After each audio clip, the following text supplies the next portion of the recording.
গভীর সমস্ত গল্প শুনতে সাবস্ক্রাইব করুন আমাদের ইউটিউব চ্যানেলে। শুনতে থাকুন কুয়ো। কৌতূহল আমাদেরকে অন্ধকারের দিকে টেনে নিয়ে যায় ঠিকই, কিন্তু তাতে খুব একটা দোষ নেই। কিন্তু যখন আমরা সেই অন্ধকারকে বেঁধে ফেলি নিজের সঙ্গে, কিংবা নিজেকে ছেড়ে দিই সেই অন্ধকারের গভীরে, তখন সহজে অন্ধকার আমাদের থেকে আলাদা হতে চায় না। আমরা তখন তাকে লুকিয়ে ফেলতে চাই, মাটির তলায় সমাধিস্থ করতে চাই তাকে। অন্ধকারের আলোয় আসার খিদে যেমন আছে, একই সঙ্গে আলোকে সে ভয় পায় এবং আলোর মধ্যেই শিকার খোঁজে। আজ এমনই এক অন্ধকারের উঠে আসার গল্প, কুয়ো।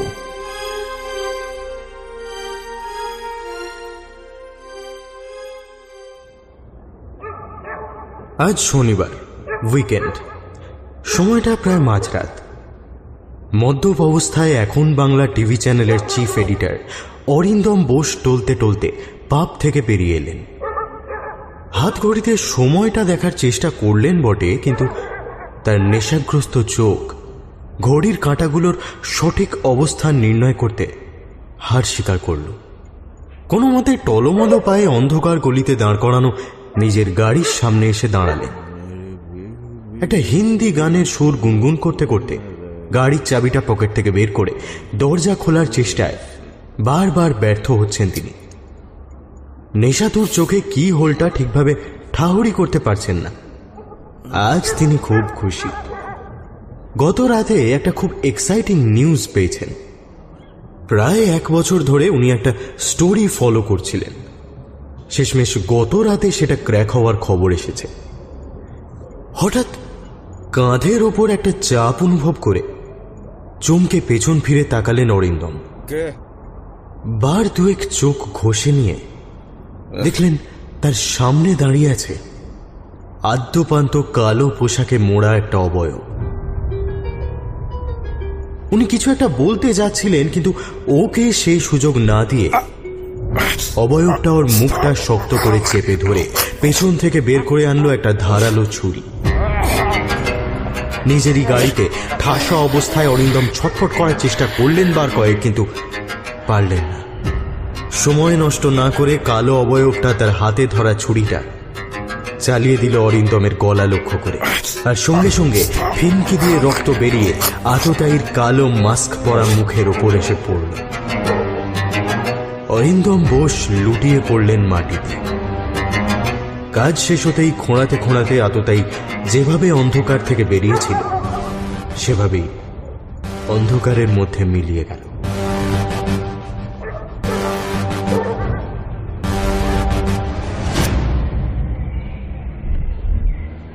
আর চুপ থাকতে না পেরে উর্মির মুখটা নিজের দিকে ফিরিয়ে রজত জিজ্ঞাসা করল, এই ব্যাপারটা কি বলো তো? বাসে ওঠার পর থেকে দেখছি তুমি ঠিক করে কথা বলছো না। কি কি হয়েছে তোমার? রজতের হাতটা সরিয়ে হালকা হেসে উর্মি বলল, আরে কিচ্ছু হয়নি, সব ঠিক আছে, ডোন্ট ওয়ারি। না, ঠিক নেই। 2 ঘন্টা কোনো কথা না বলে তুমি ঠায় পুতুলের মতো বসে আছো। বাড়িতে কিছু হয়েছে কি? হ্যাঁ? সিটে একটু গুছিয়ে নিয়ে বসলো উর্মি। 2 ঘন্টা তো অপেক্ষা করে বসলে, আর কিছুক্ষণ অপেক্ষা করো, সব পরিষ্কার হয়ে যাবে। উর্মি আরো কিছু একটা বলতে যাচ্ছিল, ঠিক তখনই ওর ফোনটা বেজে উঠল। হ্যালো, হ্যাঁ বলো। উর্মি বসেছিল জানলার ধারের একটা সিটে। ঘাড় ঘুরিয়ে বাইরেটা একবার দেখে নিয়ে জবাব দিল, এই ঈশ্বরপুর ঢুকছি, আর ওই 1/2 ঘন্টা মতো লাগবে। ফোনের ওপাশের লোকটি একটু রাগত গলায় বললেন, এত দেরি হলো কেন? এটা শুনে বিপদ ঘটাবি নাকি? তুমি কোনো চিন্তা করো না, আমি ঠিক সময় পৌঁছে যাব। আর শুরু হতে কত দেরি? বেশি দেরি নেই, মনে হয় 7টা নাগাদ শুরু হবে। ঠিক আছে, আমি তার আগেই পৌঁছে যাব। আর হ্যাঁ বাবা শোনো, বলছি বাড়িতে সবাইকে জানিয়ে দিয়েছো তো যে রজত আমার সাথে আসছে? বাইরের একটা ছেলে যাকে আমরা কেউ চিনি না জানি না, তাকে এইসবের মধ্যে। না না না না না, আমি আবারও বলছি মা, কাজটা কিন্তু তুই মোটেই ভালো করিস নি। তুই তো জানিস কত পুরুষ ধরে আমরা ব্যাপারটা বাইরের পৃথিবী থেকে গোপন করে আসছি। ঈশ্বরপুর বাজারে বাঁকের মুখে হঠাৎ অন্য একটা 4 হুইলার চলে আসায় আচমকা ব্রেক কষে কড়া হর্ন দিয়েছিল ড্রাইভার। এখন কন্ডাক্টরের সঙ্গে অন্য গাড়ির ড্রাইভারের দেদার কথা কাটাকাটি চলছে। বাসের অধিকাংশ যাত্রী বাস থেকে নেমেছে সেই ঝগড়া দেখতে। রজতও সেই দলেই যোগ দিয়েছে। বাবা, তোমরা রজতকে চেনো না ঠিকই, কিন্তু আমি তো চিনি, আর খুব ভালো করে চিনি। আর ও যেহেতু আমাদের পরিবারেরই একটা অংশ হতে চলেছে, তাই আমাদের সিক্রেটগুলো তো ওর জানার সম্পূর্ণ অধিকার আছে, তাই না? উর্মির বাবা ফোনের ওপাশ থেকে কিছু একটা বলতে যাচ্ছিলেন। উর্মি তার কথা কেটে বলে চলল, আর তুমি প্লিজ চিন্তা করো না বাবা, আমার উপর কি তোমার ভরসা নেই? তুমি ওদিকটা সামলাও, আমি সময় মতো পৌঁছে যাব। বিশাল কিছু দেখলে কিন্তু জানিস ওর সাথে কি করা হবে। এখন কিন্তু আমি কারোর কোনো কথা শুনবো না। ও কিচ্ছু করবে না, আমি এখন রাখলাম। বলে ফোনটা কেটে দিল উর্মি। গেটের দিকে তাকিয়ে উর্মি দেখল রজত আবার বাসে উঠে আসছে। সিটে বসতে উর্মি রজতকে জিজ্ঞেস করল, কি হয়েছিল নিচে? জামার গোটানো হাতাটা খুলতে খুলতে রজত বলল, আরে সেরকম কিছু না। একটা 4 হুইলার উল্টো দিক থেকে ঢুকে রং দেখাচ্ছিল, গিয়ে শালাকে করকে দিয়েছি। এই এক রোগ রজতের, সবকিছুতেই অতি কৌতূহল আর ঝামেলায় জড়িয়ে পড়ার টেন্ডেন্সি। জটলা হলেই কাউকে সেখানে পাওয়া যাক বা না যাক, রজত সিনহা সেখানেই থাকবে। অবশ্য সেটা হওয়াই স্বাভাবিক, হবু জার্নালিস্ট বলে কথা। জার্নালিস্ট হওয়ার আগেই তাদের গুণ বা দোষ যাই বলা হোক না কেন, রজত বেশ আয়ত্ত করে ফেলেছে। মাস কমিউনিকেশনের ফাইনাল ইয়ার চলছে রজতের। কি একটা যেন কনফিডেন্সিয়াল টপিক নিয়ে অ্যাসাইনমেন্ট করছে। অ্যাসাইনমেন্ট কমপ্লিট করতে পারলেই একটা লিডিং বাংলা নিউজ চ্যানেলে চাকরি। অ্যাসাইনমেন্টটা নাকি এতটাই কনফিডেন্সিয়াল যে সেটা নাকি উর্মিকেও বলা যাবে না। এইসব কথাগুলো ভাবতে ভাবতে উর্মি ছুটন্ত বাসের জানলা দিয়ে দিগন্তে ডুবতে থাকা সূর্যের দিকে তাকালো। কিছুক্ষণ আগেই বৃষ্টি হয়ে গেছে। ঈশ্বরপুর মার্কেট ছাড়িয়ে বাসটা দুপাশ ফাঁকা রাস্তার মাঝখান দিয়ে ভেজা বাতাস চিরে সামনে এগিয়ে চলেছে। উর্মির মনে হলো যেন গোধূলির সূর্য তরল সোনা ছড়িয়ে দিয়েছে রাস্তার ধারের ধান ক্ষেত জুড়ে। এই মাঠটা পেরোলেই নিশ্চিন্তপুর স্টপেজ, উর্মি আর রজতের গন্তব্য। এখন আর বৃষ্টি হচ্ছে না ঠিকই, কিন্তু আকাশ সম্পূর্ণ পরিষ্কারও হয়নি। এদিক ওদিক কালো মেঘের দল ছোটাছুটি করছে আকাশের বুক জুড়ে। পরে হয়তো আবার বৃষ্টি নামবে। একবার হাত ঘড়িটা দেখে নিয়ে উর্মি মনে মনে ভাবে, রাত্রে যা হয় হোক, এখন বৃষ্টি না হলেই হলো। সময়ে বাড়ি পৌঁছাতে না পারলে অনর্থ হবে। আবার ডুবন্ত সূর্যে মন দিল উর্মি, আর ভাবতে লাগলো গত সপ্তাহে ক্যাফেতে হওয়া ওর আর রজতের কথাগুলো।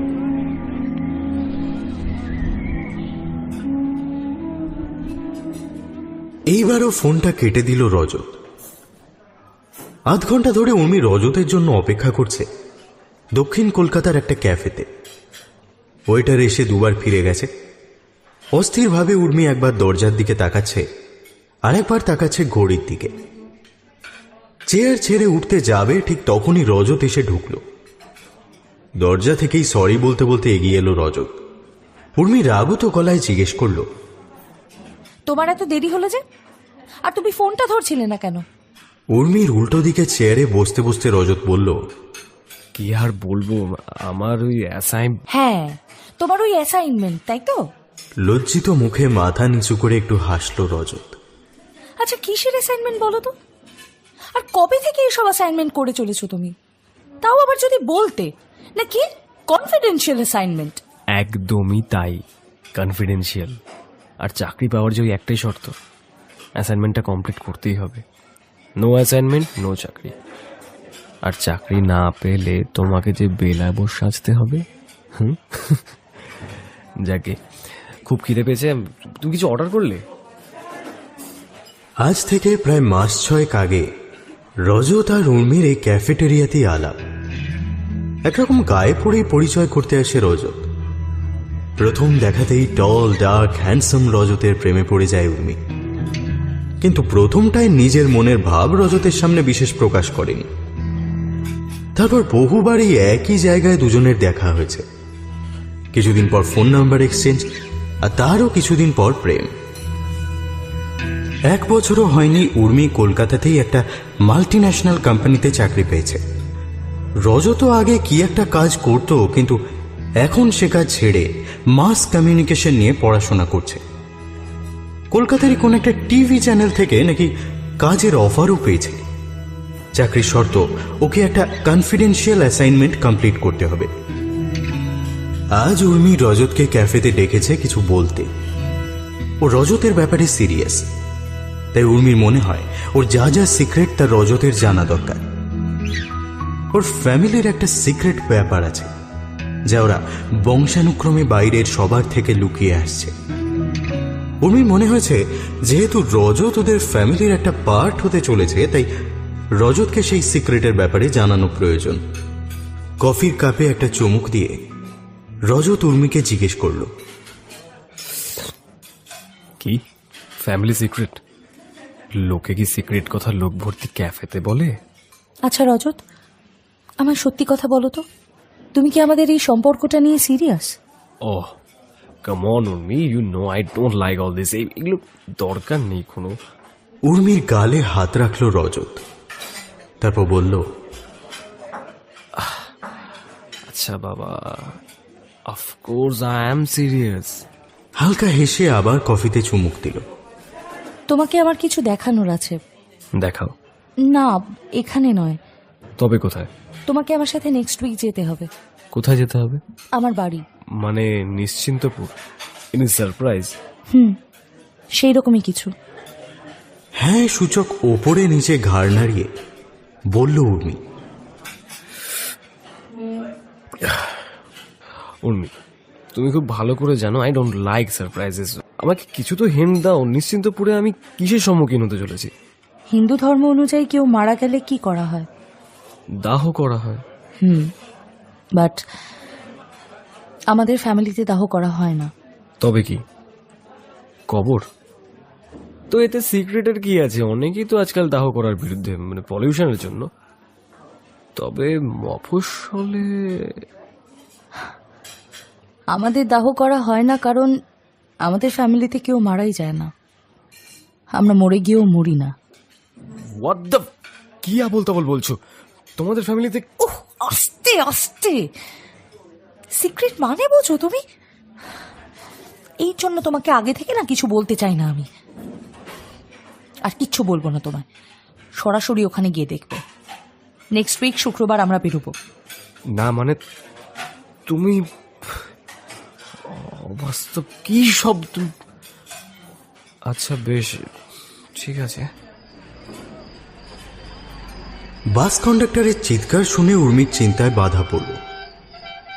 ঘাড় ঘুরিয়ে দেখে রজত অলরেডি সিট থেকে উঠে ওর আর নিজের ব্যাগ বাংকার থেকে নামিয়ে ফেলেছে।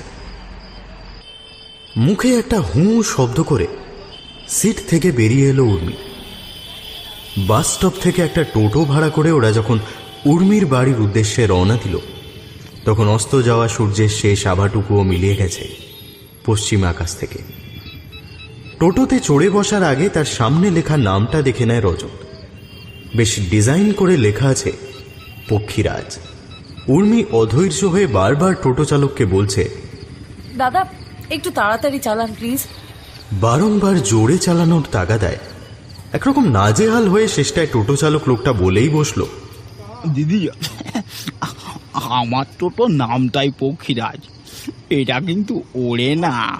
যাচ্ছে তো, এত তাড়াহুড়ো কি আছে? বিরামহীনভাবে পা দোলাতে দোলাতে চারপাশটা ভালো করে একবার দেখে নিয়ে উর্মি বলল, আরে তাড়াহুড়োর দরকার আছে, তুমি এখন বুঝবে না।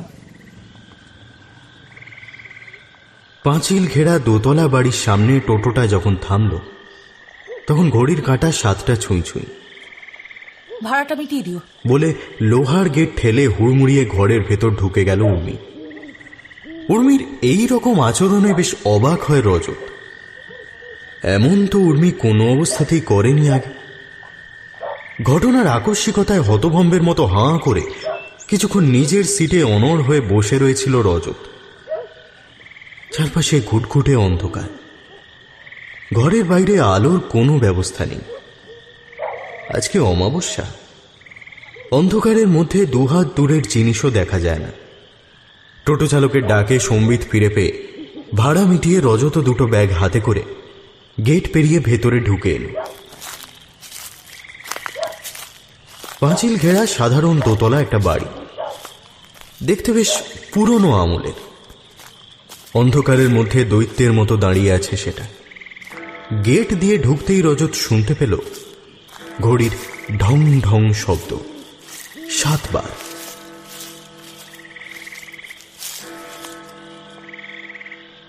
পাঁচিলের পর বেশ খানিকটা বাগান গোছের ফাঁকা জায়গা, তারপর মূল বাড়ি। বাড়ির সামনে একটা নাতি প্রশস্ত বারান্দা, আর তারপর বাড়ির সদর দরজা।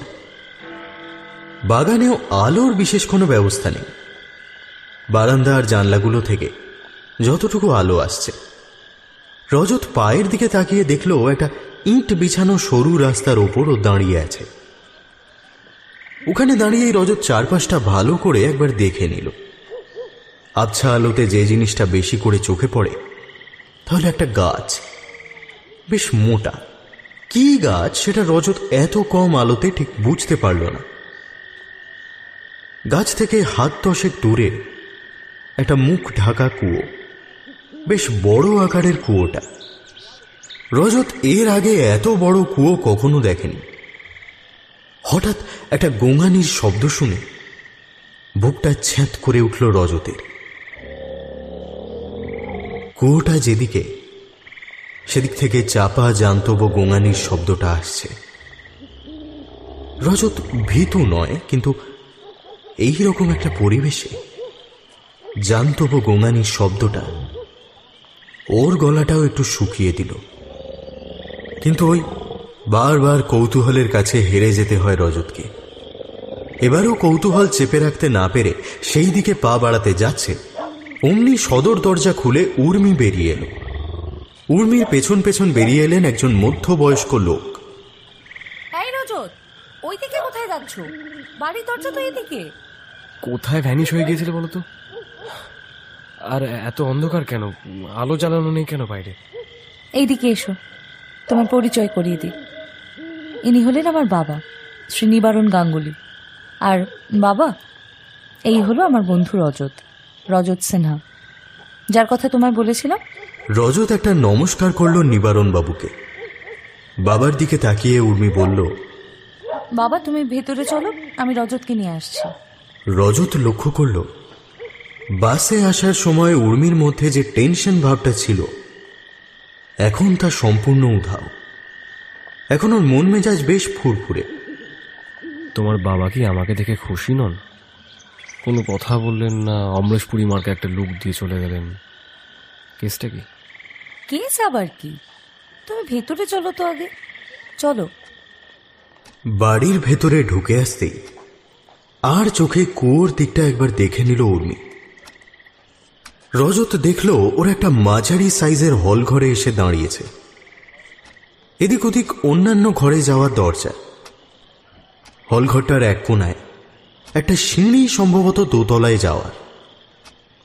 এখানে আলোর ব্যবস্থা আছে ঠিকই, কিন্তু সবকটাই টিমটিমে। বাড়ির মধ্যে মানুষজনের চিহ্ন মাত্র নেই। উর্মির বাবা তো এইমাত্র ঘরে ঢুকলেন, তাকেও আর দেখা যাচ্ছে না। ভদ্রলোক উবে গেলেন নাকি? উফ, আর বলো না, আজ দুপুর থেকেই নাকি ইলেকট্রিসিটির এই অবস্থা। আসলে মফস্বল এলাকা, বোঝই তো। ওপরে নিচে ঘাড় নেড়ে রজত দ্রুত নজর চালিয়ে গোটা হলঘরটা একবার ভালো করে দেখে নিল। আসবাবের মধ্যে একটা বড় টেবিল, সম্ভবত ডাইনিং টেবিল। ঘরের এক পাশে একটা টিভি সেট, আর অন্য পাশে একটা গ্র্যান্ডফাদার ক্লক। বাগানে দাঁড়িয়ে এই ঘড়িরই শব্দ শুনেছিল রজত।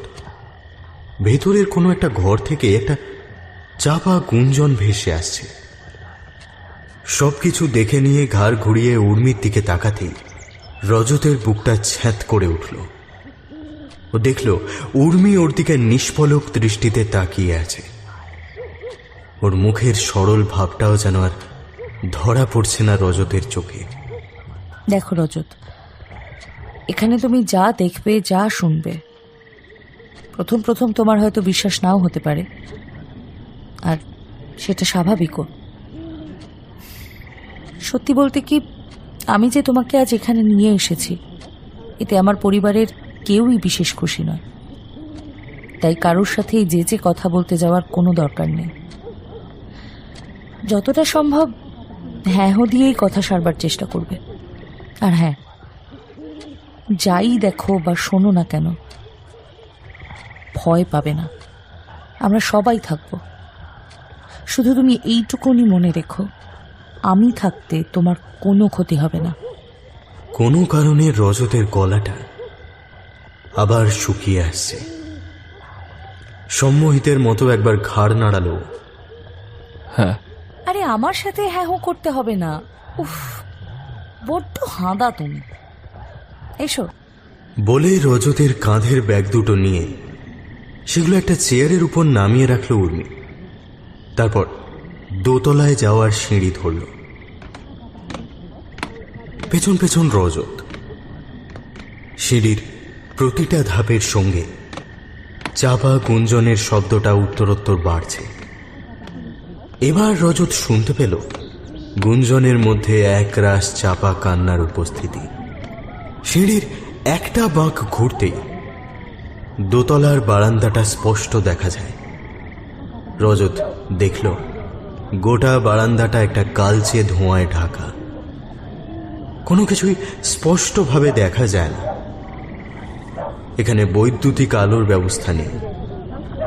বারান্দার একদম শেষ প্রান্তে বেশ কয়েকজন পুরুষ মহিলা কোনো কিছুকে গোল করে ঘিরে বসে আছে। একটা হলুদ আলো বেরিয়ে আসছে ভেতর থেকে। চাপা কান্না আর গুঞ্জনের শব্দ ওখান থেকেই আসছে। সিঁড়ির শেষ ধাপটা উঠে পেছন ফিরে উর্মি বলল, এরা সবাই আমার ফ্যামিলি মেম্বার। পরে সকলের সাথেই তোমার পরিচয় করিয়ে দেব। আমার ফ্যামিলি খুব বড়। শোনো, আবারও বলছি, যাই দেখো ভয় পাবে না, মনে রাখবে আমি আছি তোমার সাথে। এসো এদিকে। উর্মি রজতকে বারান্দার ওই দিকে নিয়ে গেল যেদিকে সবাই বসে আছে। ধোঁয়ার কারণেই হয়তো বেশ কয়েকবার কাশি হলো রজতের। বেশ জোরে জোরে কাশা সত্ত্বেও কেউ ফিরেও তাকালো না ওর দিকে। আশ্চর্য। সামনে আরো একটু এগিয়ে রজত দেখল যে জিনিসটাকে সবাই ঘিরে বসে আছে সেটা একজন মধ্যবয়স্ক লোক। শোয়ানো আছে লোকটাকে, চোখ বন্ধ। মৃত না জীবিত তা বোঝা যায় না, সম্ভবত মৃত। শুয়ে থাকা লোকটার হাত এবং পা দড়ি দিয়ে বাঁধা, হাত দুটো বুকের উপর রাখা। লোকটার চারপাশে একটা সাদা রঙের গুঁড়ো দিয়ে গণ্ডি কাটা। গণ্ডির বাইরে গোল করে বেশ কয়েকটা মোমবাতি জ্বালিয়ে রাখা। আর এই সব কিছুকে ঘিরে বসে আছে উর্মির পরিবারের লোকেরা। কেউ কেউ অত্যন্ত সতর্কতার সঙ্গে ফুঁপিয়ে ফুঁপিয়ে কাঁদছে, আবার কেউ মাথা দুলিয়ে কোনো এক দুর্বোধ্য ভাষায় এক লয়ে একটা মন্ত্রোচ্চারণ করে চলেছে। রজত লক্ষ্য করেন কখন উর্মি সেই জনগণ্ডির একটা অংশ হয়ে বসে পড়েছে। রজতের জিন্সটা ধরে তাকেও বসিয়ে দিল উর্মি। আরে আস্তে বসো, মোমবাতি নিভিয়ে দিতে তো। নিবারণ বাবুকে কিছুক্ষণ আগে অন্ধকারের মধ্যে দেখলেও এখানে তাকে দেখেই চিনতে পারল রজত। বাবার দিকে ফিরে ইশারা করে দেখিয়ে উর্মি ফিসফিস করে বলল, বাবাকে তো তুমি আগেই দেখেছো, এবার বাকিদেরকে চিনিয়ে দিচ্ছি। বাবার ডান পাশে বসে আছে বড় কাকা, বড় কাকার ডান পাশে মেজো কাকা, বাবার বাঁ পাশে সেজো কাকা আর সেজো কাকার বাম পাশে ছোট কাকা। আর ওই যে পায়ের দিকে লাল শাড়ি পরে যে মহিলা বসে আছে, উনি হচ্ছেন আমার জ্যাঠাইমা। তুমি আমার ফোনে ছবি দেখেছো হয়তো ওনার। আর জ্যাঠাইমার পাশে কাকিমারা সবাই বসে আছে। আর উর্মির কথা কেটে শুয়ে থাকা লোকটির দিকে দেখিয়ে রজত বলল, ইনি কে যিনি মারা গেছেন? রজতের দিকে তাকিয়ে উর্মি একটু হাসল, তারপর একটা দীর্ঘশ্বাস ফেলে বলল,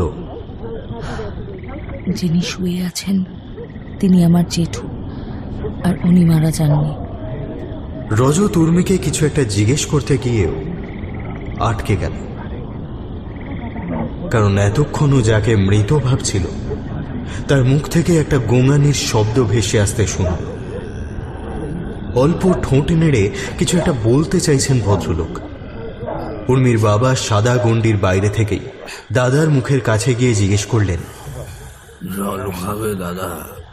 বলে দাদার হাঁ করা মুখে খানিকটা জল ঢেলে দিলেন তিনি। উর্মি চাপা গলায় ওর বাবাকে জিজ্ঞেস করল, শুরু হয়ে গেছে বাবা? নিবারণবাবু কোনো উত্তর না করে ইশারায় উর্মির জেঠুর পায়ের দিকে দেখিয়ে দিলেন।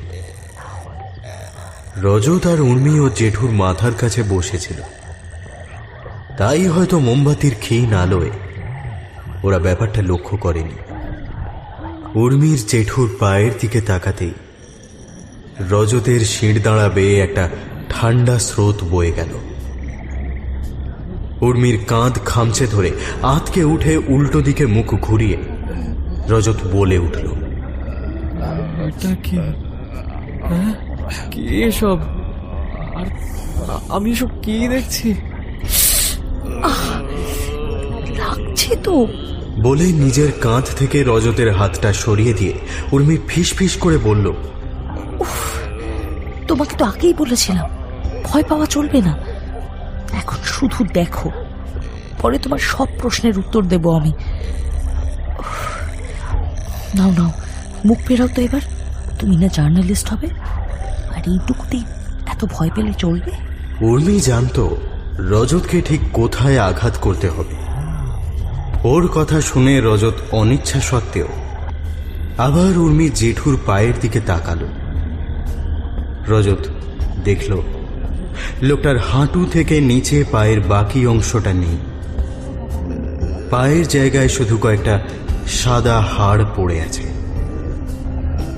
ভয় পাওয়া নিয়ে উর্মির খোঁটাটা বেশ গায়ে লেগেছে রজতে। এতদিন উর্মির কাছে রজত নিজেকে সাহসী বলেই পরিচয় দিয়েছে, তাই আজ আর ভয় পেলে চলবে না। ব্যাপারটা একটু সামনে থেকে দেখতে হামাগুড়ি দিয়ে রজত সেদিকে এগিয়ে গেল। উর্মির ছোট কাকা আটকানোর চেষ্টা করে, কিন্তু উর্মি ওর কাকাকে বাধা দেয়। পায়ের দিকে একটু এগিয়ে যেতেই মোমবাতির হলদেটে আলোয় রজত দেখতে পেল পায়ের চামড়া আর মাংস না থাকার আসল কারণ। ও দেখল উর্মির জেঠুর দু পায়ের হাঁটুর ঠিক যেখানে মাংস আর চামড়া শেষ হয়েছে সেখানে এক ঝাঁক কালো পোকা। এইরকম পোকা রজত আগে কখনো দেখেনি।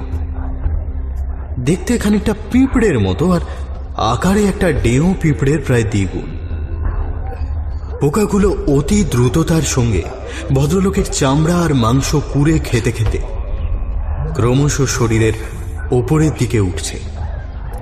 পোকাগুলো এত নিখুঁতভাবে তাদের কাজ করছে যে চামড়া আর মাংসের আস্তরণ না থাকায় বেরিয়ে পড়া হাড় দেখে বোঝার কোনো উপায় নেই যে কয়েক সেকেন্ড আগেও সেগুলো শরীরের ভেতরে ছিল।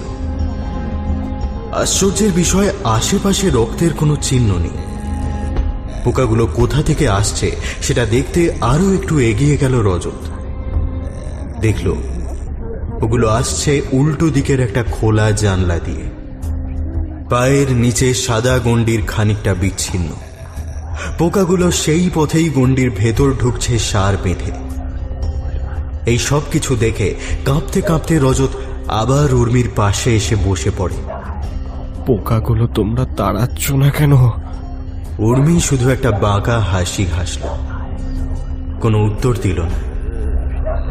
এতক্ষণে পোকাগুলো কোমর ছাড়িয়ে পেট অবধি উঠে এসেছে।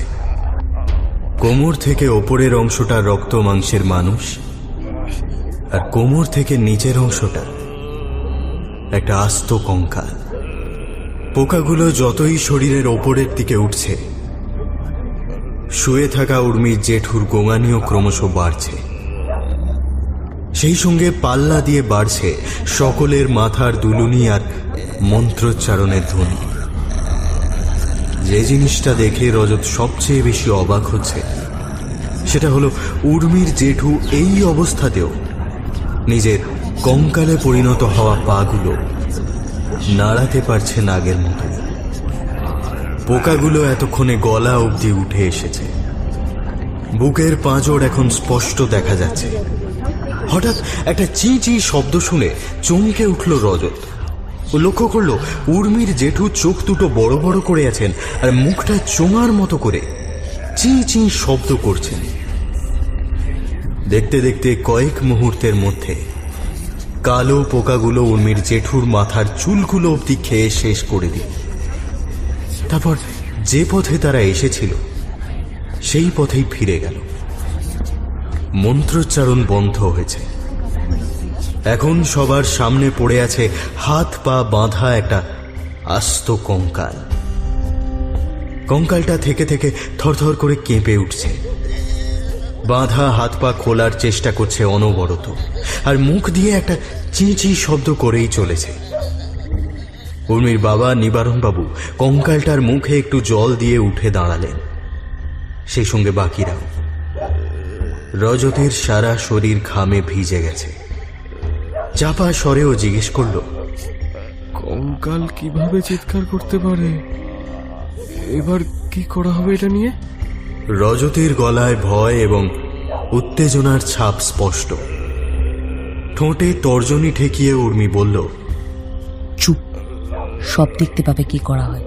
নিবারণবাবু ইশারা করতেই উর্মির চার কাকা গন্ডি দিতে ব্যবহার করা সাদা গুঁড়োটা সদ্য কঙ্কালে পরিণত হওয়া উর্মির জেঠুর উপর ছিটিয়ে অতি সন্তর্পণে তাকে শূন্যে তুলে নিল। চেঁচি শব্দটা ক্রমশ বাড়ছে। রজত লক্ষ্য করল কঙ্কালটা কেমন যেন হাত পা ছোঁড়ার চেষ্টা করছে। বাচ্চার অনিচ্ছা সত্ত্বেও তাকে কোলে তুলে নিলে যেমনটা করে, ঠিক সেই রকম। সবাই এবার সিঁড়ি দিয়ে নিচে নামছে। সবার আগে নিবারণবাবু, যিনি সাদা গুঁড়োটা মাটিতে ছড়িয়ে ছড়িয়ে সামনে এগোচ্ছে, যেন একটা রাস্তা বানাচ্ছেন। তার ঠিক পেছনে কঙ্কালটাকে কাঁধে তুলে রাখা অবস্থায় উর্মির চার কাকা, তাদের পেছনে রজত আর উর্মি সহ বাড়ির বাকি সদস্যরা। সিঁড়ি দিয়ে নেমে হলঘর আর সদর দরজা পেরিয়ে সবাই এসে উপস্থিত হলো বাগানের কুয়োটার সামনে। আকাশের পশ্চিম কোণে মাঝে মাঝে বিদ্যুতের ঝলকানি দেখা যায়। দমকা হাওয়াও শুরু হয়েছে, ঝড়ের পূর্বাভাস। কুয়োর পাশের গাছটার পাতাগুলো পতপত শব্দে নড়ছে। সন্ধ্যাবেলা বাড়ি ঢোকার আগে যে গোঙানির শব্দটা রজত শুনেছিল, এবার সেটার উৎসস্থলটাও বুঝতে পারল। শব্দটা আসছে কুয়োর ভেতর থেকে। কুয়োর মুখটা এখন ঢাকা দেওয়া। নিবারণবাবু কুয়োর মুখের ঢাকাটা ঠেলে সরিয়ে দিলেন। এই আধো অন্ধকার কুয়োর ভেতর থেকে উঠে আসা অপার্থিব জান্তব গোঙানি আর তার সঙ্গে কঙ্কালের চি চি শব্দ একটা নারকীয় পরিবেশের সৃষ্টি করেছে। কঙ্কালটার সাথে কি করা হবে সেটা বোধহয় সে জানে, আর তাই তার চিৎকার ক্রমশ বাড়ছে। কুয়োর মুখটা আলগা হতেই আর সময় নষ্ট না করে উর্মির চার কাকা কঙ্কালটাকে কুয়োর মধ্যে ফেলে দিল। ক্ষীণ হতে হতে ধীরে ধীরে মিলিয়ে গেল চি চি শব্দটা। এতক্ষণ সবাই চুপ করেছিল। কঙ্কালটা কুয়োর ভেতর ফেলে দেওয়ার সঙ্গে সঙ্গে উর্মির জেঠিমা কান্নায় ভেঙে পড়লেন।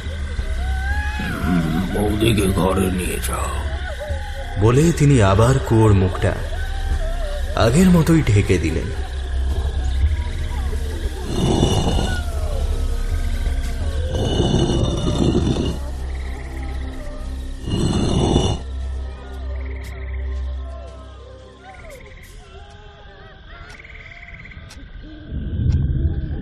আকাশে বিদ্যুতের ঝলকানি বেড়েছে, সঙ্গে দমকা হাওয়া চলছে একই রকম।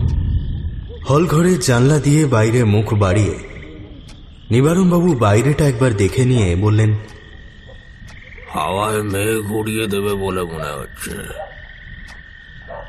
আজ আর বৃষ্টি হবে না। হলঘরের ডাইনিং টেবিলটার একদিকে বসে আছে রজত, রজতের ঠিক উল্টো দিকে নিবারণবাবু, রজতের বাম দিকে টেবিলের অন্য পাশে উর্মি। গ্র্যান্ডফাদার ক্লকে একবার সময়টা দেখে নিল রজত। 8:30। ইলেকট্রিক নেই। টেবিলের মাঝে একটা বেশ মোটা মোমবাতি জ্বলছে। রজতের জোরে জোরে নিঃশ্বাসে কেঁপে উঠছে তার শিখা। নিবারণবাবু রজতের দিকে তাকিয়ে বললেন, তোমাদের ব্যাপারে উর্মি আমায় সব বলেছে। আজ পর্যন্ত কোনো কিছুই ও আমার থেকে গোপন করেনি। ওর মা মারা যাওয়ার পর থেকে আমি ওর বাবা আর আমি ওর মা। তুমি কথা দাও বাবা, আজ তুমি যা যা দেখলে বা আমি তোমাকে যা কিছু বলবো তা তুমি কাউকে কখনো বলবে না। তুমি প্রতিজ্ঞা করো। আমি আমাদের ভালোবাসার দিব্যি করে বলছি কাকু, আমি এই কথা কোনো দিনও কাউকে বলবো না। রজতের কথায় আশ্বস্ত হয়ে নিবারণবাবু বলতে শুরু করলেন, দেখো, প্রত্যেক পরিবারে কিছু না কিছু পারিবারিক গোপনীয়তা থাকে। কোনো কোনো ক্ষেত্রে সেটা এতটাই গোপনীয় যে তারা চায় না কাক পক্ষিতেও তা টের পাক। আমাদের পরিবারও এর ব্যতিক্রম নয়। বহুকাল ধরে বংশানুক্রমে আমরা এই ঘটনার কথা লুকিয়ে রাখার চেষ্টা করে আসছি বাইরের পৃথিবী থেকে। আশা করি সেটার প্রতি সম্মান রেখে তুমিও ব্যাপারটা গোপনই রাখবে। রজতকে ধীরে ধীরে ভালো লাগতে শুরু করেছে নিবারণবাবুর। প্রথমে উর্মির দিকে, তারপর আবার রজতের দিকে তাকিয়ে মুখে একটা স্নেহ মিশ্রিত হাসি মেখে কিছু একটা ভেবে নিয়ে নিবারণবাবু বলতে শুরু করলেন, এইসব শুরু কিভাবে তা আমাদের বংশানুক্রমে মুখে মুখে চলে আসছে, সে কথাই আজ তোমায় বলছি শোনো। আমার শ্রদ্ধেয় প্রপিতামহ শ্রী হরিনারায়ণ গাঙ্গুলি ভবঘুরে ধরনের লোক ছিলেন। মাসের পর মাস লক্ষ্যহীনভাবে ভারতবর্ষের বিভিন্ন জায়গায় ঘুরে বেড়াতেন। মাঝে মধ্যে বাড়ি ফিরতেন কয়েকদিনের জন্য, তারপর আবার বেরিয়ে পড়তেন নিরুদ্দেশের পথে। একবার উনি বাড়ি থেকে বের হন তিব্বত ভ্রমণের উদ্দেশ্যে। প্রথমবারের জন্য নাকি উনি দেশের বাইরে যাচ্ছিলেন। যাত্রার প্রায় 1 বছর পর উনি বাড়ি ফিরে আসেন। ফিরে আসার পর থেকেই ওনার মধ্যে একটা অদ্ভুত পরিবর্তন লক্ষ্য করে সবাই। কারোর সাথে ঠিক করে কথা বলতেন না, ভয়ে সিঁটিয়ে থাকতেন সবসময়। খাওয়া দাওয়াও নিয়ম মেনে করতেন না, এতেন সবার আড়ালে নিজের ঘরে। নিরামিষাসী হরিনারায়ণ তিব্বত থেকে ফিরে আসার পর হঠাৎ মাছ মাংস আনিয়ে খেতে শুরু করেন লুকিয়ে লুকিয়ে। মাঝে মধ্যে নিজের ঘরে তালা দিয়ে উনি জঙ্গলের ভিতর যেতেন আর সেখান থেকে কুড়িয়ে আনতেন মৃত পশুর হাড়। ওগুলো দিয়ে যে উনি কি করেন তা জিজ্ঞেস করার সাহস বাড়ির কারুর ছিল না। সবচেয়ে অবাক করার ব্যাপার, তিব্বত থেকে ফেরার পর 6 মাস কেটে যায়, অথচ উনি আর কোথাও বেরোননি। নিজের ঘরেই কোনো একটা জিনিস উনি চরম গোপনীয়তার সঙ্গে লুকিয়ে রাখার চেষ্টায় থাকতেন সর্বক্ষণ। বাড়ির সকলে সন্দেহ করে যে উনি তিব্বত থেকে কিছু একটা নিয়ে এসেছিলেন, কিন্তু কাউকে জানতে দেননি জিনিসটা আসলে কি। ও হ্যাঁ, একটা ব্যাপার বলতে ভুলে গিয়েছিলাম। বয়স হচ্ছে আর খুব পুরনো কথা, তাই ভুলে যাই মাঝে মধ্যে। ওই যে বাইরে কুয়োটা দেখছো, ওই কুয়োটাও উনি রাতারাতি নির্মাণ করেছিলেন তিব্বত থেকে ফিরে। আর যে ঘরটাতে তোমার থাকার ব্যবস্থা হয়েছে, ওই একতলার ওই মাঝের ঘরটা, ওটাই ওনার থাকার ঘর ছিল। কথাটা শুনে অস্বস্তি ভরা চোখে রজত একবার তাকিয়ে নিল খোলা দরজাটার দিকে।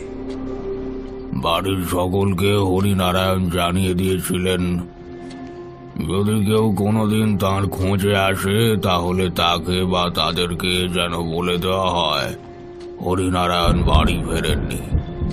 তিনি কোথায় তা বাড়ির কেউ জানে না। কেউ কি এসেছিল?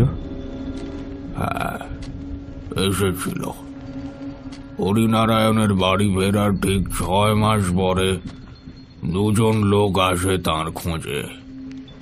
যথারীতি তাদেরকে হরিনারায়ণের শেখানো কথাগুলোই বলা হয়, কিন্তু বাড়ির সকলের কথাবার্তায় কোনোভাবে তারা বুঝে ফেলেন যে তাদের মিথ্যে বলা হচ্ছে। চলে যাওয়ার আগে তারা এই বলে যান যে হরিনারায়ণ তাদের থেকে এক ভয়ঙ্কর জিনিস চুরি করে পালিয়েছেন। সেই জিনিসের ক্ষমতা সম্বন্ধে কোনো ধারণা নাকি হরিনারায়ণের নেই। শুধু হরিনারায়ণ কেন, ধারণা তাঁদেরও নেই। তাঁরাও শুধু এইটুকুই জানেন সেই জিনিসের লালন পালনে কোনো ত্রুটি হলেই নেমে আসবে এক ভয়ানক বিপদ। কৌতূহলবশত একবার হরিনারায়ণের উপস্থিতির সুযোগে আর গোটা ঘরটা তন্ন তন্ন করে সবাই খোঁজে, কিন্তু সাধারণ ব্যবহারের জিনিস ছাড়া আর কিচ্ছু পাওয়া যায়নি। জিনিসটাকে কি কেউই দেখতে পায়নি কোনোদিন? দেখেছিলেন, একজন দেখেছিলেন। হরিনারায়ণের জ্যেষ্ঠ পুত্র মাধব নারায়ণ। একদিন কি হয়, হরিনারায়ণ রাস্তা থেকে একটা জ্যান্ত মুরগি ধরে সোজা চলে আসেন নিজের ঘরে। মাধব নারায়ণ সেই সময় বাড়ির পিছনে কিছু একটা করছিলেন। ঘরের ভেতর থেকে মুরগির ডাক শুনে জানলার ফাঁক দিয়ে যে দৃশ্য দেখেন, তাতে তার হৃদস্পন্দন প্রায় বন্ধ হয়ে যাওয়ার জোগাড়। হরিনারায়ণ জানলার দিকে পিঠ করে বসেছিলেন।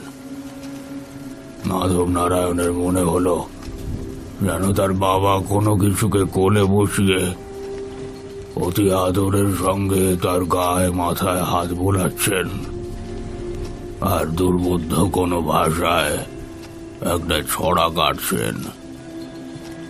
যে জিনিসকে উনি কোলে বসিয়ে রেখেছিলেন তার থেকেই সম্ভবত একটা পাশবিক গোঙানির শব্দ আসছিল। এইভাবে কয়েক মুহূর্ত কেটে যায়। এরপর মাধব নারায়ণ দেখেন তার বাবা ধরে আনা মুরগিটাকে মাথার উপরে তুলে ধরলেন, আর তক্ষুনি তার কোলে যে জিনিসই বসে থাক না কেন তার থেকে একটা লাল টকটকে জিভ বেরিয়ে এসে মুরগিটাকে সটার নিজের দিকে টেনে নেয়। পরে হরিনারায়ণকে এ বিষয়ে কেউ কোনো প্রশ্ন করেনি? কারোর সাহস হয়নি। শুনেছি উনি নাকি খুব রাশভারী লোক ছিলেন। হ্যাঁ, তা যা বলছিলাম, হরিনারায়ণের তিব্বত থেকে ফেরার 1 বছরের মাথায় ঘটল ঘটনাটা। এক রাতে হঠাৎ হরিনারায়ণের ঘর থেকে একটা তীব্র আর্তনাদ শুনতে পাওয়া যায়। সবাই ছুটে এসে দেখে হরিনারায়ণ দরজা খুলে বুকের উপর ভর করে হামাগুড়ি দিতে দিতে কুয়োটার দিকে এগিয়ে যাচ্ছেন।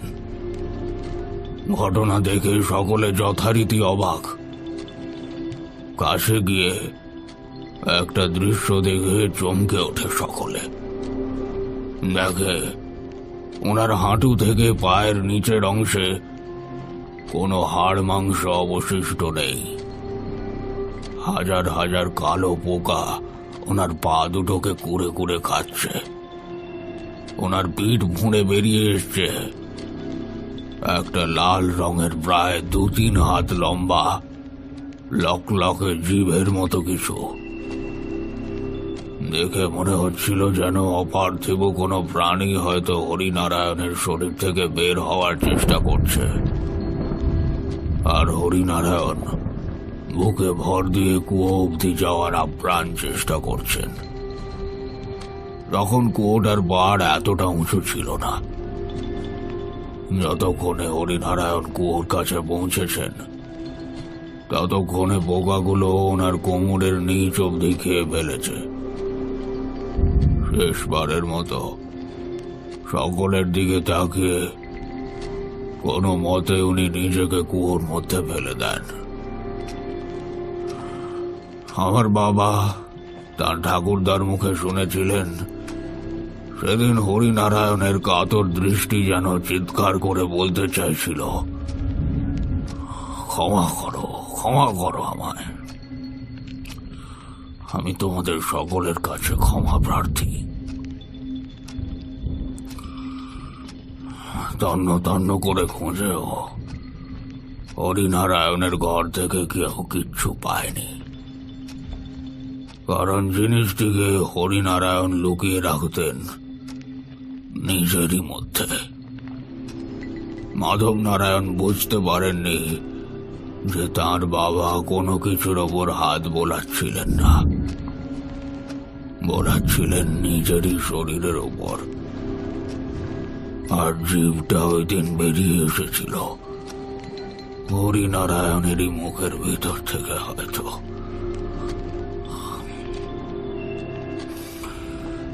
অভিশাপ। হরিনারায়ণ ওই দিন আমাদের দিয়ে গিয়েছিলেন এক বংশানুক্রমিক অভিশাপ, এক ভীষণ অভিশাপ। বংশানুক্রমে এই অভিশাপ আমরা বয়ে চলেছি, জানি না আর কতদিন বইতে হবে। বছর 5 পর সবাই হরিনারায়ণের ঘটনার কথা ধীরে ধীরে ভুলে যেতে শুরু করে। কেবল বলেনি আমাদের ভবিতব্য। হরিনারায়ণের ওই ঘটনার 5 বছর পর নাকি মাধব নারায়ণ হঠাৎই বাড়ির এখানে ওখানে ওই কালো পোকাগুলোকে দেখতে শুরু করেন। বাড়ির অন্য কেউ দেখতে পেতেন না, মাধব নারায়ণ ছাড়া। মাধব নারায়ণ কয়েকদিনের মধ্যেই প্রায় পাগলের মতো হয়ে গেলেন। মাঝে মধ্যেই চিৎকার করে উঠতেন, কে নিল আমায়, কে নিল, বাঁচা বাঁচা। যে যেখানে থাকতো দৌড়ে এসে দেখতো কোথাও কিচ্ছু নেই। একদিন মাধব নারায়ণ ওইভাবেই চিৎকার করে ওঠেন, কিন্তু ততদিনে এই ঘটনা সকলের গা সওয়া হয়ে যায়। কেউ আর তেমন গ্রাহ্য করেনি। সবাই হয়তো ভেবেছিল উনি মানসিক বিকৃতির কারণেই এইভাবে চিৎকার করছেন। পরে ওনার বৌমা ঘরে খাবার দিতে এসে দেখে বিছানায় একটা কঙ্কাল পড়ে ছটফট করছে কাটা ছাগলের মতো। এর প্রায় বছর 10 পর আবারও সেই একই ঘটনার পুনরাবৃত্তি। সেইবারের শিকারও বাড়ির যিনি জ্যেষ্ঠ। এরপর সকলেই বুঝে যায় যে বাড়ির মধ্যে সবচেয়ে বয়স্ক যিনি, খিদে জাগলেই পোকাগুলো থাকে। চুপ করে গেলেন নিবারণবাবু। রান্নাঘর থেকে কড়াই খুন্তির শব্দ আসছে। কান্না ভেজা গলায় তিনি বললেন, আমরা কি আদৌ এই শয়তান পোকার থেকে মুক্তি পাবো? পাবো না, কোনোদিন পাবো না আমরা মুক্তি। একের পর এক এইরকম দুঃসহ কষ্টে না মরে মিশে থাকবো আমরা।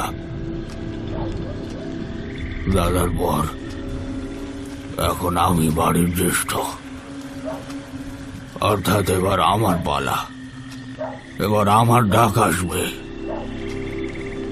এ ডাক যদি বড় বারের হতো তবে আমি বেঁচে যেতাম, মুক্তি পেতাম।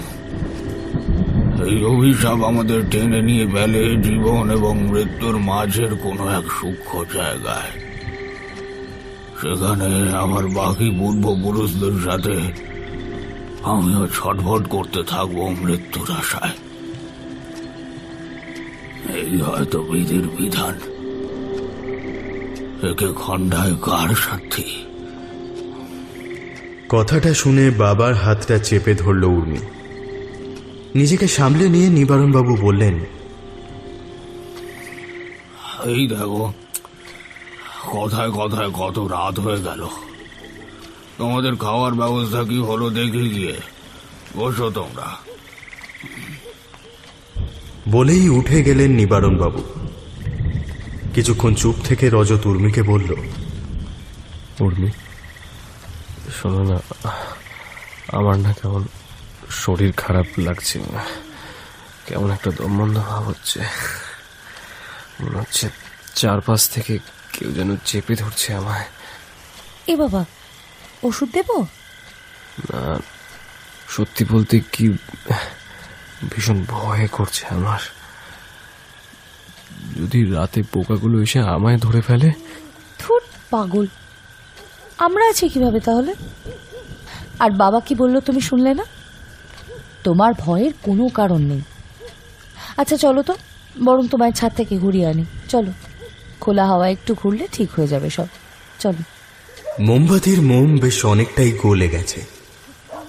তার কাঁপতে থাকা শিখার সাথে তাল মিলিয়ে উল্টো দিকে দেওয়ালে পড়া রজতের দৈত্যাকার ছায়াটাও কেঁপে উঠছে বারবার।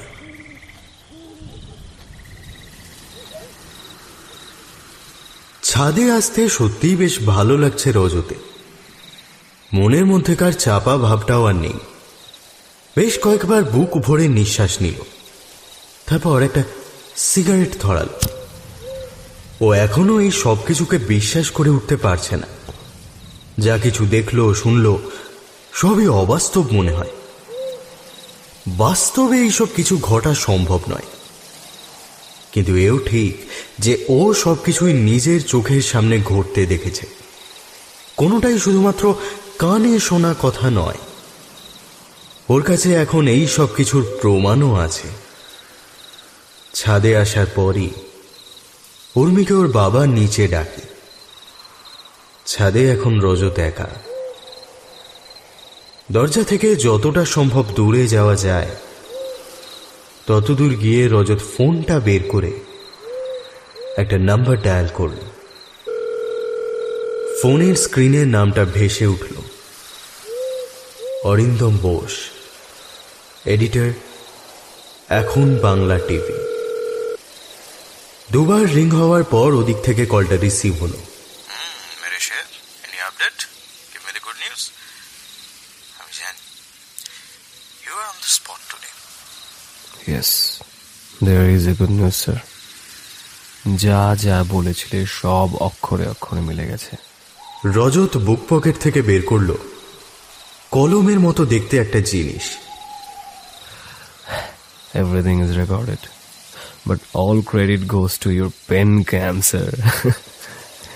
ঘটনার পুরো রেকর্ডিং তো আছেই, আর সঙ্গে বাড়ির একজনের ফুল ইন্টারভিউ আছে। Wonderful, wonderful. আমি জানতাম তুই পারবি। সবকিছু দেখে তো আমার আত্মারাম খাঁচা ছাড়া হওয়ার জোগাড় হয়েছিল। নেক্সট টাইম না প্লিজ এইসব কাজ দিও না। মানে বাপরে বাপ, যেন কোনো হলিউড হরর সিনেমা দেখছিলাম আমি। সত্যি বলতে কি পুরো ব্যাপারটাই বোগাস ভেবে এসেছিলাম, কিন্তু এখানে এসে সবকিছু দেখে আমার বাস্তব অবস্থা সব গুলিয়ে যাচ্ছে। সত্যি বলতে বছর 5 আগে আমিও যখন এই ব্যাপারটার খবর পেয়েছিলাম তখন আনাদার ফেক নিউজ ভেবেই ইনিশিয়ালি কাটিয়ে দিই। তারপর 1 বছর আগে অন্য আরেকটা সোর্স থেকে আবার ওই একই খবর পাই, কিন্তু কারো থেকে প্রুফ কিছু পাচ্ছিলাম না। তারপর তুই এলি জবের অ্যাপ্লাই করে। তোকে দেখেই আমি বুঝেছিলাম এই কাজ তুই পারবি আর কি। তোকে লাগিয়ে দিলাম ব্যাপারটা সত্যতা যাচাই করতে, and you have pass the test my dear. একটা উপরি পাওনায় পেয়েছিস। কি উপরি পাওনা? কি আবার তোকে অ্যাসাইনমেন্টের জন্যই হোক শেষমেশ একটা গার্লফ্রেন্ড তো পেলি। শুনলাম you are genuinely in love with her. এই তোমাকে কে বললো সব? হ্যাঁ, Bro, I am the editor of one of the leading news channels in Bengal. আমার কাছে পুরো দেশের খবর থাকে, আর এটুকু খবর থাকবে না যে আমার চ্যানেলের একজন উডবি ফিল্ড রিপোর্টার কার প্রেমে পড়েছে। দাস, তোমার মনে হয় যখন ফুটেজগুলো চ্যানেলে দেখানো হবে তখন ও আর আমার সাথে কোনো রকম সম্পর্ক রাখবে? তবে উর্মির সাথে প্রেম করার নাটক করে খবর বের করার আইডিয়াটা কিন্তু একঘর ছিল। নইলে আমি যা ভেবেছিলাম তাতে পুরো ব্যাপারটাই হেঁটে যেত।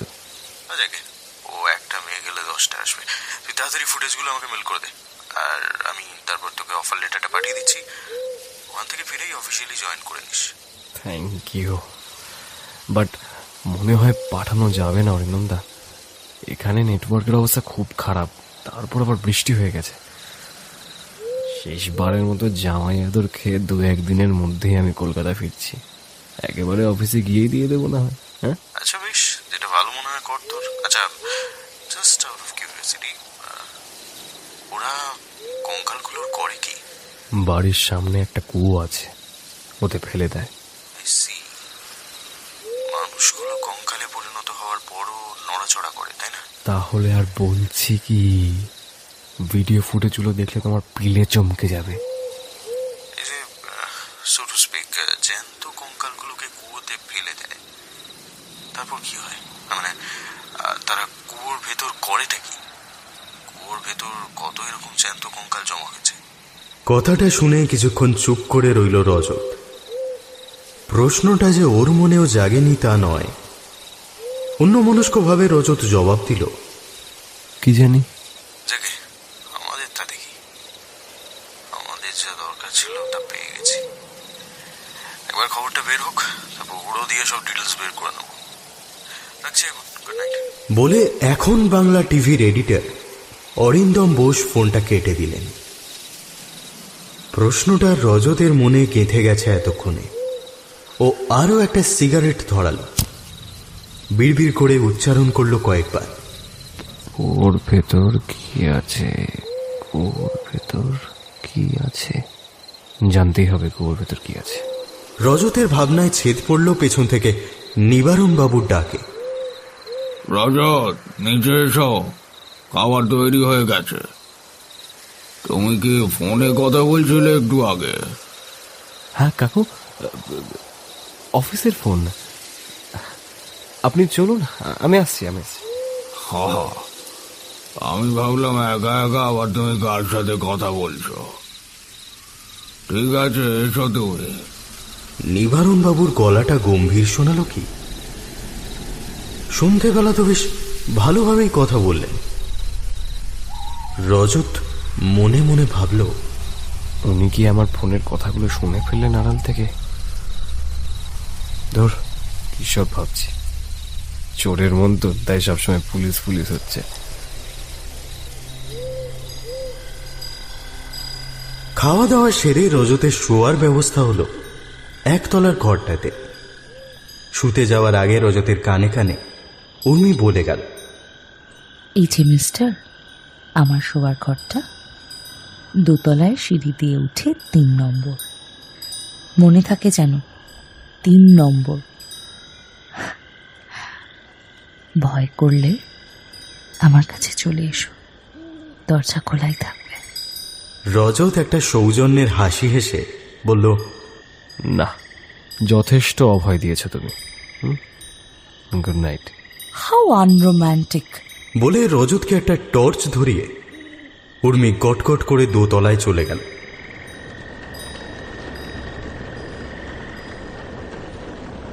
বাইরে ভীষণ ঝড় আর বৃষ্টি শুরু হয়েছে। একটা প্রচন্ড চিৎকারে ঘুম ভেঙে গেল উর্মির। গলাটাও চিনেছে, রজতের চিৎকার। ফোনের স্ক্রিনটা অন করে তাড়াতাড়ি সময়টা দেখে নিল। রাত 2টো। আরো একবার চিৎকার করল রজত। শব্দটা এসেছে ঘরের বাইরে বাগান থেকে। চিৎকারের তীব্রতা এতটাই বেশি যে তা বাইরের ভীষণ বৃষ্টি আর ঝড়ের শব্দকে ছাপিয়ে উর্মির কানে এসে পৌঁছেছে। দেরি না করে টর্চ হাতে তাড়াতাড়ি বিছানা ছেড়ে উঠে এলো উর্মি। দূরে কোথাও একটা বাজ পড়ার শব্দে রজতের ঘুমটা ভেঙে গেল। বাইরে খুব জোরে বাতাস বইছে তা বোঝা যায়। হয়তো ঝড় উঠবে এক্ষুনি।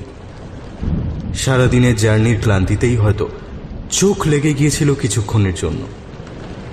জেগে উঠতেই ও শুনল হল ঘরের গ্র্যান্ডফাদার ক্লকটার একবার ঢং শব্দ।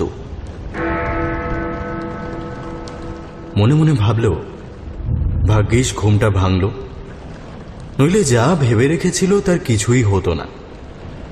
নিঃশব্দে ঘরের দরজা খুলে হল ঘরে বেরিয়ে এলো রজত। সিঁড়ির তলায় পড়ে থাকা একগাছা দড়ি ও আগেই লক্ষ্য করেছিল। রজত টর্চ আর দড়ির গাছাটা নিয়ে অতি সন্তর্পণে সদর দরজা খুলে বাইরে বেরিয়ে এলো।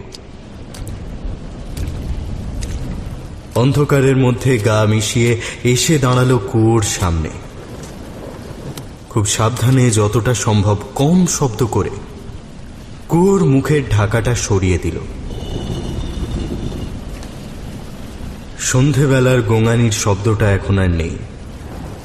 দড়ির গাছাটা খুলে একটা দিক রজত বেঁধে দিল কুয়োর পাশের মোটা গাছটার গুঁড়িতে। দড়ির অন্য দিকটা ফেলে দিল কুয়োর ভেতর। চোখ চারিয়ে চারপাশটা একবার দেখে নিয়ে কুয়োর পাড়ে উঠে দড়ি ধরে রজত নামতে শুরু করল কুয়োর ভেতর। ও টেরও পেল না এই পুরো ঘটনার সাক্ষী রয়ে গেল একজন, উর্মির বাবা নিবারণ বাবু। বারান্দার অন্ধকারের মধ্যে দাঁড়িয়ে পুরো ঘটনাটা যিনি লক্ষ্য করছিলেন। দড়িটা বেশ মোটা আর লম্বা। প্রায় মিনিট 15 কেটে গেছে রজত অতি সাবধানে কুয়োর গায়ে পাথরের খাঁজে পা দিয়ে দড়ি ধরে নিচে নেমে যাচ্ছে। অনেকখানি নিচে নেমে গেলেও এখনো অবধি পায়ে না জল ঠেকলো না মাটি। অথচ সন্ধেবেলা পরিষ্কার শুনেছে জলের শব্দ যখন উর্মির জেঠুকে কুয়োতে ফেলা হয়। এরই মধ্যে জল কি হঠাৎ শুকিয়ে গেল? আরো কিছুক্ষণ নিচে নামার পর রজত দেখল দড়ি শেষ হয়ে গেছে। নিচে এতটাই অন্ধকার যে ও ঠিক বুঝে উঠতে পারছে না কুয়োটা আর কতটা গভীর। আর ও যদি ওখান থেকে লাফায় তাহলে ওর হাত পা আস্ত থাকবে কিনা কে জানে। কৌতূহলের কাছে বারবার পর্যুদস্ত রজত চোখ বন্ধ করে হাতটা দড়ি থেকে শিথিল করে দিল আর সঙ্গে সঙ্গেই এসে পড়ল একটা নরম মেঝেতে। চোট পাওয়া দূরের কথা, রজত বেশ আরাম পেল। যেন একটা নরম তুলতুলে বিছানার ওপর এসে পড়েছে। হাতটা মেঝেতে এসে লাগতে মেঝেতে একটা চ্যাটচ্যাটে তরলের উপস্থিতি অনুভব করল রজত। উঠে দাঁড়িয়ে প্যান্টে হাতটা মুছে নিয়ে টর্চ জেলে ওপরে তাকিয়ে দেখল দড়ির প্রান্তটা নাগালের মধ্যেই আছে। স্বস্তির নিঃশ্বাস ফেলে নিচের দিকে তাকালো রজত। দেখল মেঝেটা লাল রঙের আর ভেজা ভেজা।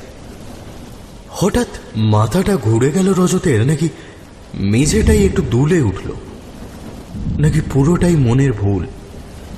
দড়ি ধরে প্রায় ঝুলে এতদূর নেমে আসায় পরিশ্রমের কারণে মনে হচ্ছে। স্থির হয়ে দাঁড়িয়ে এদিক ওদিক উর্মির জেঠুর কঙ্কালটা খোঁজার চেষ্টা করল রজত, কিন্তু কোথাও সেটা দেখা পেল না।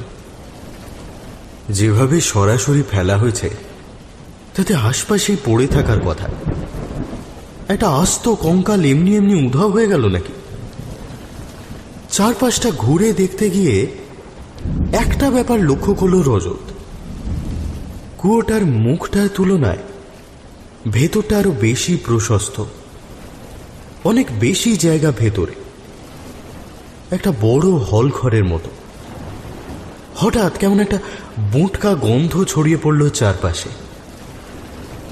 গন্ধটা খুব চেনা চেনা ঠেকল রজতের। চিড়িয়াখানায় বাঘ বা সিংহের খাঁচার বাইরে এরকম গন্ধ পাওয়া যায়। এদিক ওদিক টর্চের আলো ফেলে রজত আরও কিছু দেখার চেষ্টা করে। কুয়োর এতটা গভীরে স্বাভাবিকভাবেই অক্সিজেন কম। রজতের নিঃশ্বাস নিতে বেশ কষ্ট হয়। এই পরিস্থিতিতে আর বেশিক্ষণ নিচে থাকা উচিত হবে না ভেবে ওপরে ওঠার জন্য ঝুলে থাকা দড়ির দিকে রজত এগোচ্ছিল। অমনি কি একটা দেখে এসে চমকে উঠল। কি নড়ে উঠল অন্ধকারের মধ্যে? টর্চের আলো ফেলে কাঁপা কাঁপা পায়ে সেদিকে এগিয়ে গেল রজত। ওদিকে অন্ধকারটা এতটাই গাঢ় যে টর্চের জোরালো আলোতেও বিশেষ কোনো কাজ হয় না। সাহস করে এগিয়েও দেখল কয়েকটা ঝুলন্ত ডিম্বাকার থলে। সেগুলোই থেকে থেকে নড়ে নড়ে উঠছে। দেখে মনে হচ্ছে থলেগুলো চামড়ার তৈরি। আকারে এতটাই বড় যে দুহাতেও ঠিক করে ধরা যায় না। থলেগুলোর থেকে একটা আঠালো তরল ঝরে ঝরে পড়ছে। রজত অনেক চেষ্টা করল নিজেকে আটকে রাখার, কিন্তু পারল না। না চাইতেও রজত থলেগুলোর একটাতে হাত দিয়ে ফেলল। বেশ নরম।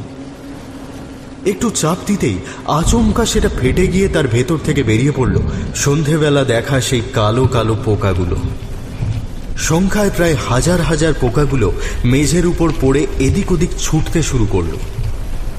পোকাগুলোর কয়েকটা রজতের হাতেও এসে পড়েছে। প্রচন্ড ভয় পেয়ে কয়েক পা পিছিয়ে আসার চেষ্টা করলো রজত, কিন্তু পারল না। থলেটা ফেটে যাওয়ার সঙ্গে সঙ্গে চারপাশটা আবার আচমকা কেঁপে ওঠে। ফলে রজত হুড়মুড়িয়ে পড়ে যায় মেঝেতে, আর ওর হাতের টর্চটা ছিটকে যায় অন্যদিকে। রজতের মনে হলো কেউ যেন গাঢ় অন্ধকারের কালো পর্দা ঝুলিয়ে দিয়েছে ওর চোখের সামনে।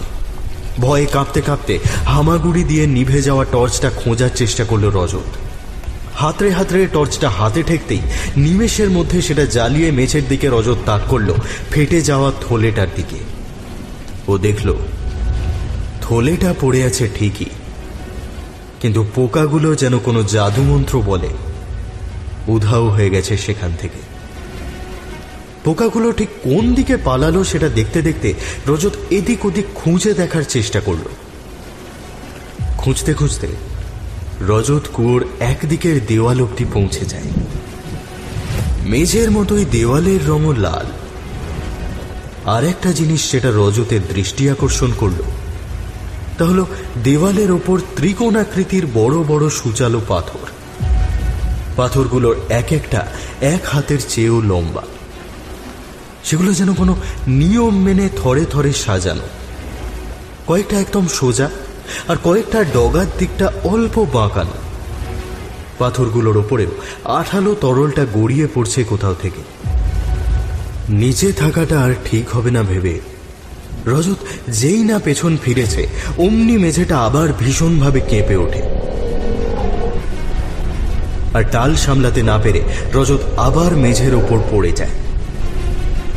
এইবার মেঝের কাঁপুনি আর থেমে যায় না, কেঁপেই চলে অনবরত। সঙ্গে যুক্ত হয়েছে সন্ধেবেলাকার সেই গোঙানির শব্দটা। মেঝেটা শুধু এখন আর কাঁপছে না, ওপরে নিচে দুলছে বলেও মনে হয় রজতের। কোনো মতে উঠে দাঁড়িয়ে পেছন ফিরে তাকিয়ে অবাক হয় রজত।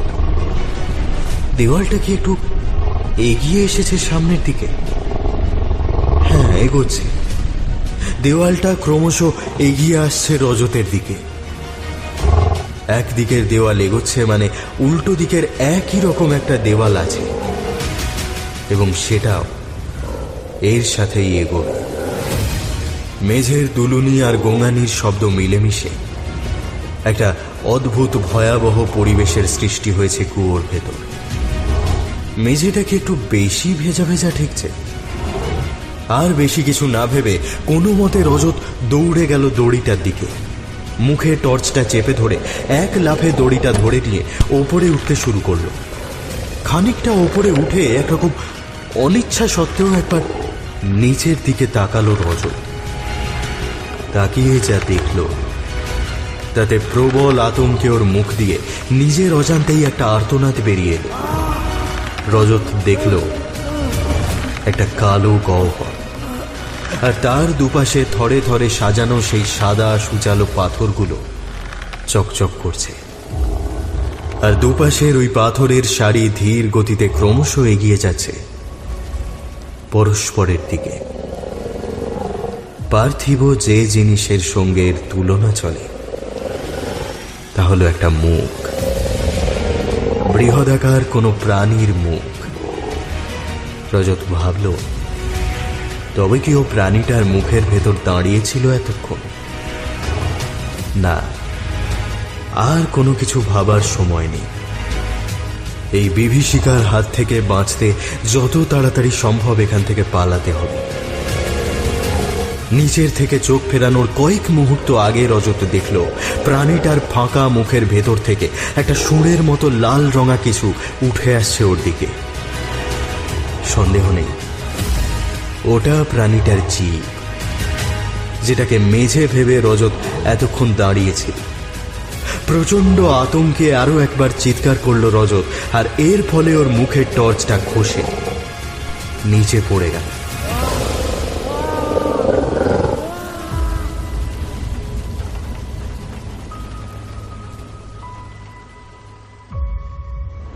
রজতের চিৎকার শুনে ধরফড়িয়ে বিছানা থেকে নেমে বাইরে বেরিয়ে এলো উর্মি। প্রচন্ড বৃষ্টি শুরু হয়েছে এখন। বাইরে বেরিয়ে টর্চ জেলে উর্মি দেখল কুয়োর কাছে গাছটার তলায় দাঁড়িয়ে ওর বাবা পেছন ফিরে কিছু একটা করছেন। বাবা, এই তুমি ওই বৃষ্টির মধ্যে ওখানে কি করছো? আর রজত তো দেখলাম ওর ঘরে নেই, কোথায় গেছে ও? তুমি দেখেছো? মনে হলো যেন ওর চিৎকার শুনলাম। নিবারণ বাবু কোনো উত্তর দিলেন না। উর্মি দৌড়ে ওর বাবার কাছে যেতে গিয়ে পাথরে হোঁচট খেয়ে পড়ে গেল। প্রচন্ড যন্ত্রণায় আর্তনাদ করে উঠল, পাটা মচকেছে। কোনো মতে উঠে দাঁড়িয়ে খোঁড়াতে খোঁড়াতে বাবার কাছে পৌঁছে উর্মি দেখল উনি গাছের গুঁড়িতে বাঁধা একটা দড়িকে ছুরি দিয়ে কাটার চেষ্টা করছে।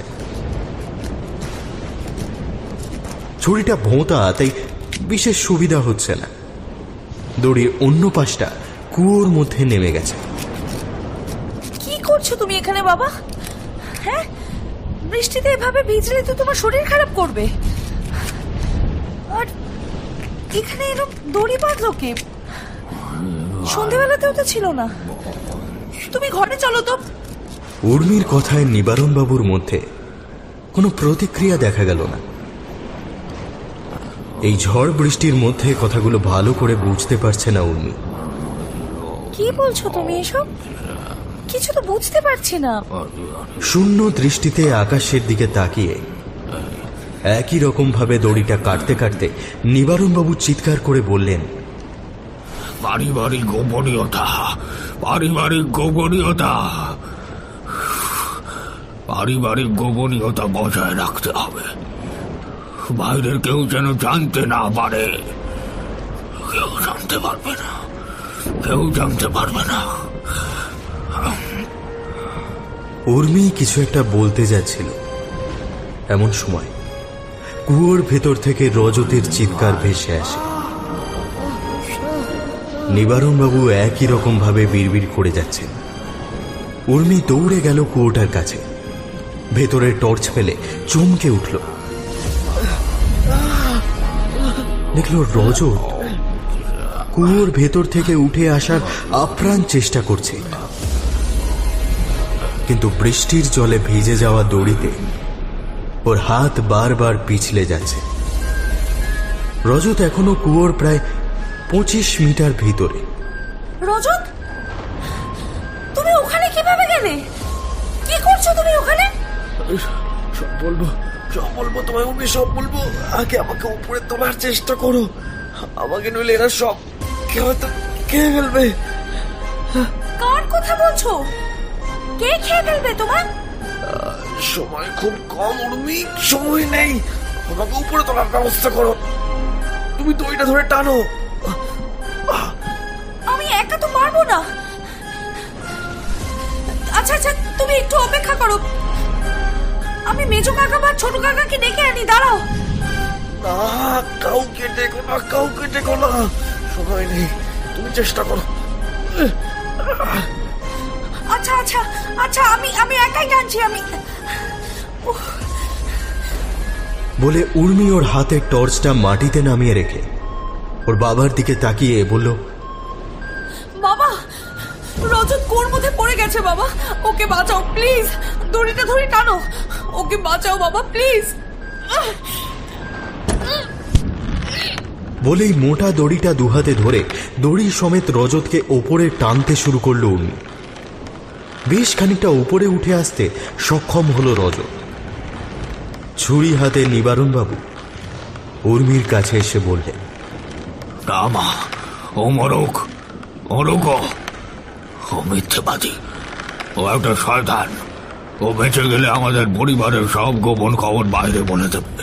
দড়িটা ধরে প্রাণপণে টানতে টানতে উর্মি বলল, তুমি কি পাগল হয়ে গেছো বাবা? কি হয়েছে তোমার?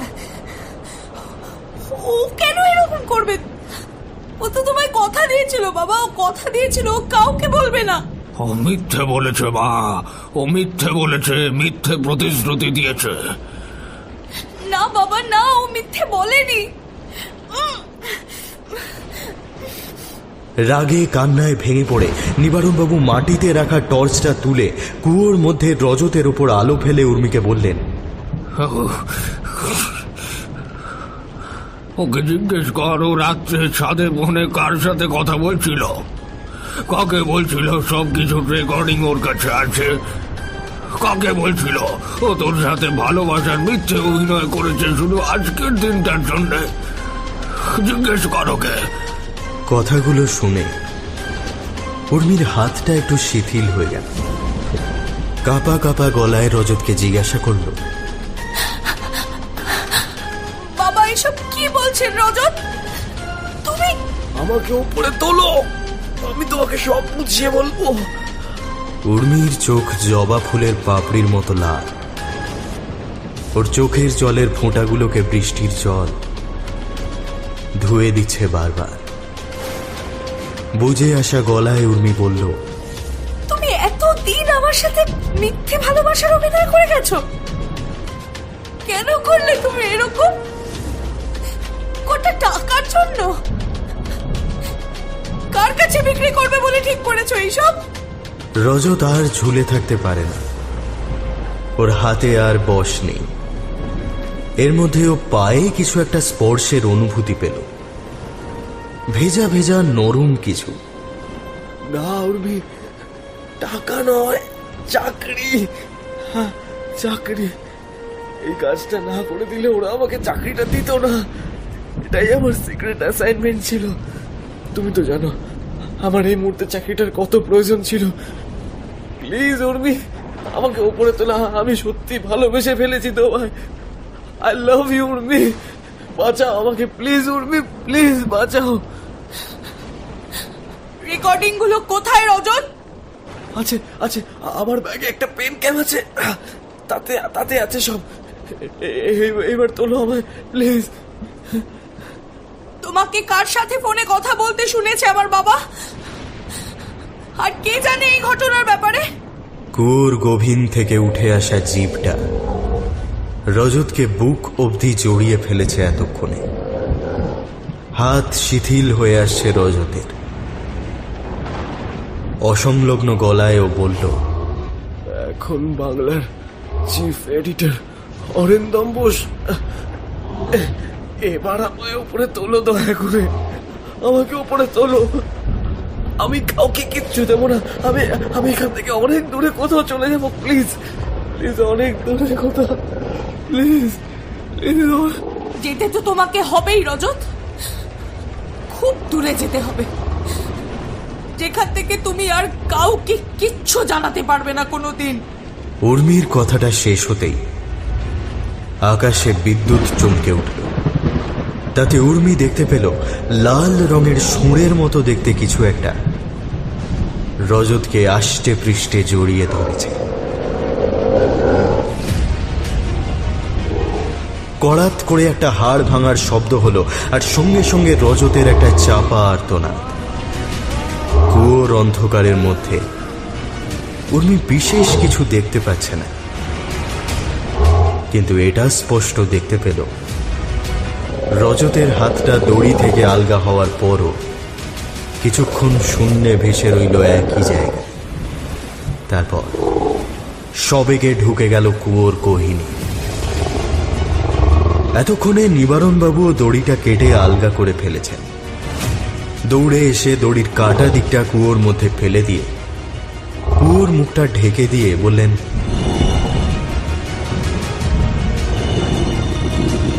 পারিবারিক গোপনীয়তা বজায় রাখতে হয় যে কোনো মূল্যে। শেষ হয়নি, এখনো কাজ বাকি রয়ে গেছে বাবা। বলে মচকানো পায়ে খোঁড়াতে খোঁড়াতে বাবাকে নিয়ে ঘরে ঢুকে গেল উর্মি।